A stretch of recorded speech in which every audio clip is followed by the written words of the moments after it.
जैसा आप सभी जानते हैं कि मौसम के अंदर ठंडक आ चुकी है और जोड़ों के दर्द बढ़ने लगे हैं।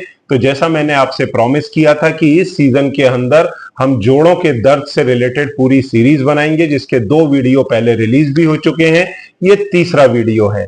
जैसा आप सभी जानते हैं कि सबसे कॉमन आर्थराइटिस है डीजेनरेटिव आर्थराइटिस, और ठंडक के अंदर जोड़ों में दर्द बढ़ता है। जो डीजेनरेटिव आर्थराइटिस के मरीज हैं उनके भी जोड़ों के अंदर दर्द बढ़ता है।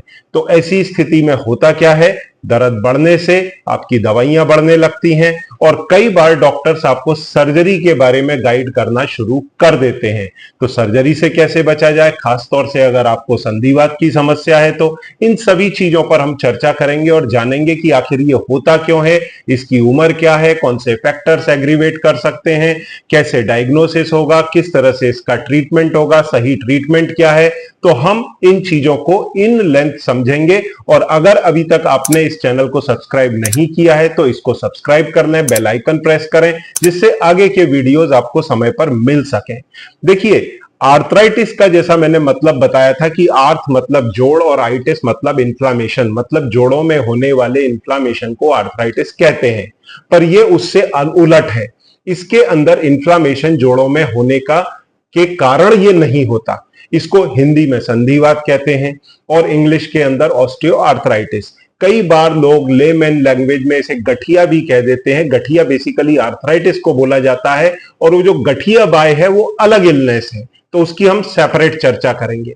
तो जो सबसे कॉमन आर्थराइटिस है वो है डीजेनरेटिव आर्थराइटिस और इसमें बेसिक कारण इन्फ्लामेशन नहीं है।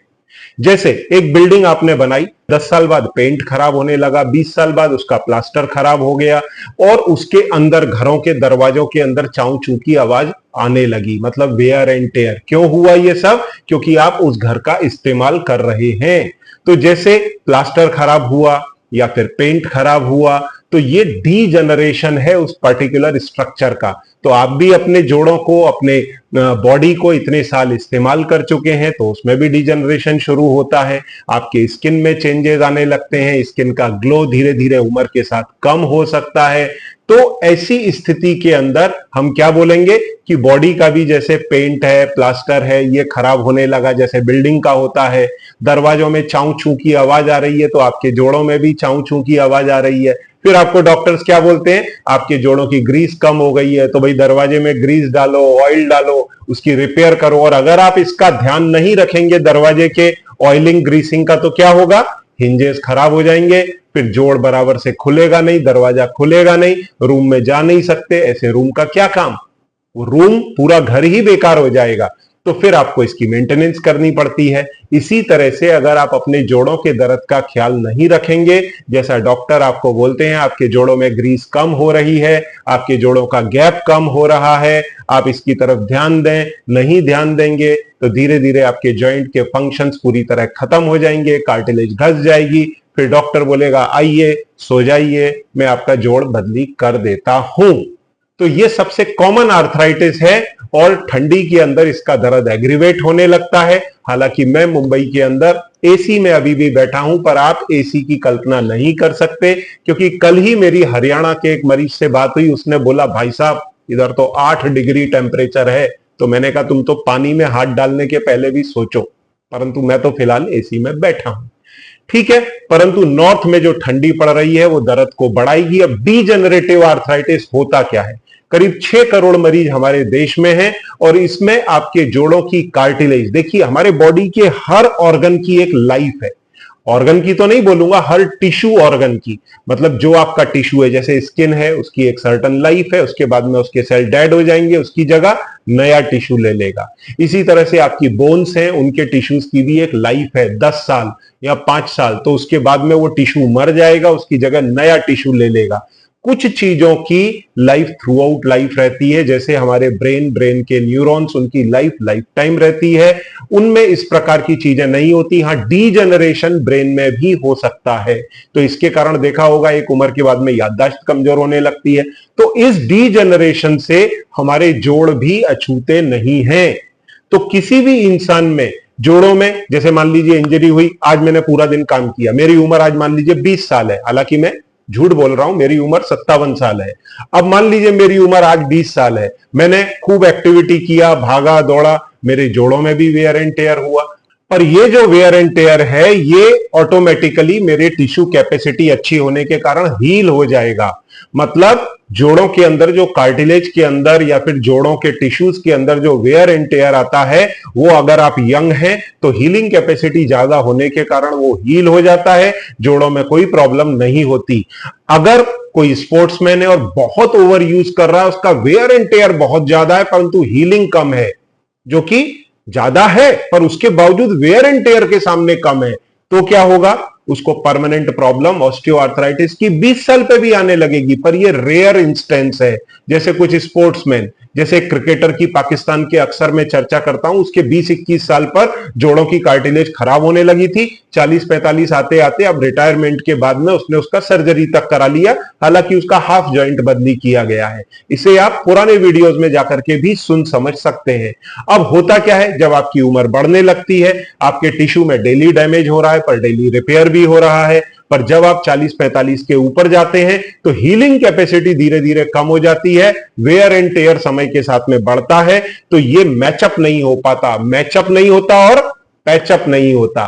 तो होता क्या है, वेयर एंड टेयर बढ़ता है, कार्टिलेज का गैप, कार्टिलेज की मोटाई धीरे धीरे घटने लगती है, तो डॉक्टर क्या बोलते हैं, आपके जोड़ का गैप कम हो रहा है। और इसके साथ में आपके पहले के जैसे तेल की, ग्रीस की जो क्वालिटी थी वो नहीं रही। क्यों नहीं रही? क्योंकि वो जो गैप कम हो रहा है, जो टिश्यू डैमेज हो रहे हैं, वो गिर कहां रहे हैं, वो उसी साइनोवियल फ्लूइड में गिर रहे हैं। साइनोवियल फ्लूइड को वैसा न्यूट्रिशन नहीं मिल रहा, तो उस तेल की, ग्रीस की क्वालिटी भी डिटोरिएट हो गई। तो यही तो दो चीज आपको बोली जाती है कि गैप कम हो रहा है, तेल चिकनाई बराबर से बन नहीं रहा, तो आपको जोड़ के अंदर संधिवात है। तो ये एक उम्र पर जाकर के होता है, इसको बोलते हैं डीजनरेटिव आर्थराइटिस।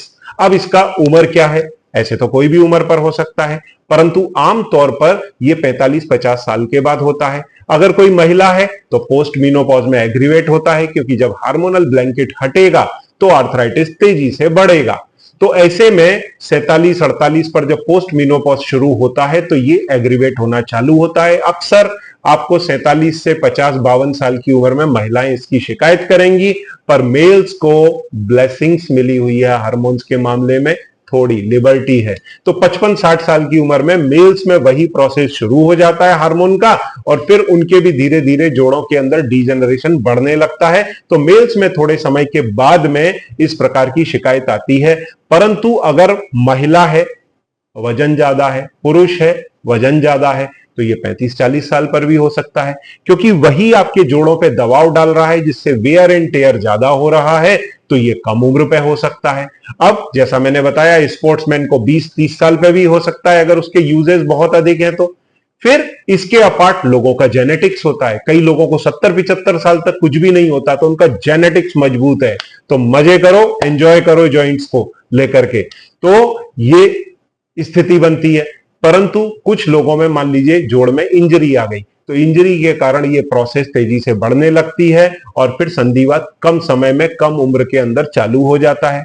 अब किसी को मान लीजिए कोई पहले दूसरी आर्थराइटिस है, जैसे मैंने आपको जिक्र किया था, गठिया बाई की शिकायत है, तो उसको कार्टिलेज जल्दी खराब होगी, तो कम उम्र पर ऑस्टियोआर्थराइटिस भी आ जाएगा गठिया बाई के साथ, मतलब रूमेटॉइड आर्थराइटिस के साथ में ऑस्टियोआर्थराइटिस आ जाएगा, या फिर एंकाइलोजिंग स्पॉन्डिलाइटिस के साथ आ जाएगा, जो कि इन्फ्लामेटरी आर्थराइटिस है। इस तरह का गाउट के भी बहुत क्रोनिक केसेस के अंदर भी देखने में आ सकता है, पर गाउट में अक्सर इस तरह की शिकायत जल्दी नहीं आती, उसको अगर हम इंडिविजुअली डील कर लें तो ये इसका उम्र के साथ में कोरिलेशन है।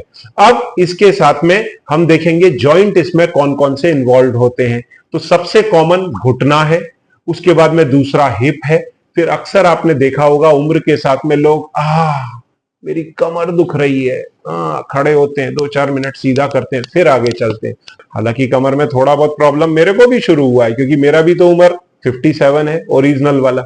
तो ये कमर में, घुटने में भी कभी कभार फील होता है भाई साहब, तो मैं भी वही चीजें लेता हूं जो आपको गाइड करता हूं, जैसे जॉइंट फ्रेश और 4 स्टेप, क्योंकि जॉइंट फ्रेश सीडीआरआई का रिसर्च प्रोडक्ट है जो आपके जोड़ों की कार्टिलेज को रिपेयर करता है, आपके दर्द को घटाता है, आपके जॉइंट्स की हेल्थ इंप्रूव करता है, जिसकी चर्चा हम अलग से कभी करेंगे, और 4 स्टेप दर्द कम करता है। परंतु फिलहाल मैं कभी कभी जब जरूरत पड़ती है तो जॉइंट फ्रेश या ऑनटोस टैबलेट लेता हूं, पर ये एक सेपरेट टॉपिक है ट्रीटमेंट का, हम आगे चर्चा करेंगे। तो होता क्या है, फिर जोड़ कौन सा इन्वॉल्व होता है, कमर, फिर गर्दन, फिर हाथ के कुछ जोड़ जैसे ये अंगूठे का बेस का जॉइंट, या फिर नाखून के पास वाले जोड़ों में अक्सर आपने देखा होगा ये वाला जोड़ ऐसा स्नैप हो जाता है या इस तरह की उंगली हो जाती है, तो ये सारे प्रॉब्लम, तो हाथ की जो ऑस्टियो आर्थराइटिस है उस पर मैं एक सेपरेट वीडियो बना दूंगा, अदर जॉइंट्स पे, स्पाइन पे अलग बना दूंगा। इसको क्या बोलते हैं, सर्वाइकल स्पॉन्डिलोसिस, लंबर स्पॉन्डिलोसिस, नी का आर्थराइटिस, या नी वाला आर्थराइटिस हिप में भी आ सकता है। तो ये कॉमन जॉइंट्स हैं जो अफेक्ट होते हैं, और जो फैक्टर्स इनको इन्फ्लुएंस करते हैं वो तो मैंने आपको बता ही दिए, जैसे उम्र, आपका वजन, आपका जेनेटिक्स, कोई इंजरी, इसके साथ में इसका यूजेस, ओवर यूज, या फिर secondary to any other arthritis, तो ये इसके मेन कारण होते हैं। अब सवाल आता है कि इसकी डायग्नोसिस कैसे करें और इसका इलाज कैसे करें। तो मोटा मोटी तो मैंने इलाज के बारे में आपको बताया ही कि इसके इलाज के लिए आपको करना क्या है, जॉइंट फ्रेश और 4 स्टेप लेना है तो आपके जॉइंट्स की हेल्थ अच्छी बनी रहेगी, और इसके साथ में अगर आप कैल्शियम विटामिन डी लेते हैं तो आपकी हड्डियां मजबूत रहेंगी, क्योंकि कार्टिलेज चिपकी कहां है, हड्डी के ऊपर, तो हड्डी कमजोर हो गई तो जॉइंट भी कमजोर हो जाएगा। तो अगले पार्ट के अंदर हम फिर चर्चा करेंगे इसकी डायग्नोसिस कैसे हो और फिर स्टेप बाय स्टेप ट्रीटमेंट कैसे हो। जैसे मान लीजिए इनिशियल स्टेज है तो क्या करना है, मान लीजिए लेटर स्टेज है या फिर कोई कॉम्प्लिकेशन साथ में है जैसे मोटापा, तो वो कैसे घटाएं, फिर मान लीजिए पैरों में बोइंग या नॉकनी डिफॉर्मिटी है उसे कैसे ठीक करें, फिर इसके साथ में क्या इलाज लें, तो इन सबकी इन लेंथ चर्चा करेंगे। इसलिए आप इस चैनल को अभी से ही सब्सक्राइब, बेल आइकन प्रेस कर दें और अपने रिलेटिव्स के साथ शेयर जरूर करें। आपका कोई सीनियर सिटीजन ग्रुप हो, आपके रिलेटिव्स हो, या आप अगर यंग हैं तो अपने पेरेंट्स, अपने और बाकी के जो रिलेटिव्स हैं जिनकी उम्र 50 के ऊपर हो रही है, महिलाओं की, पुरुषों की, उनके साथ शेयर करें। ये उनको काफी लाभ देगा और उनकी सर्जरी अवॉइड करने में सबसे अधिक मदद करेगा। तो अभी तक बने रहने के लिए, पूरा वीडियो देखने के लिए बहुत बहुत धन्यवाद। Thank you very much.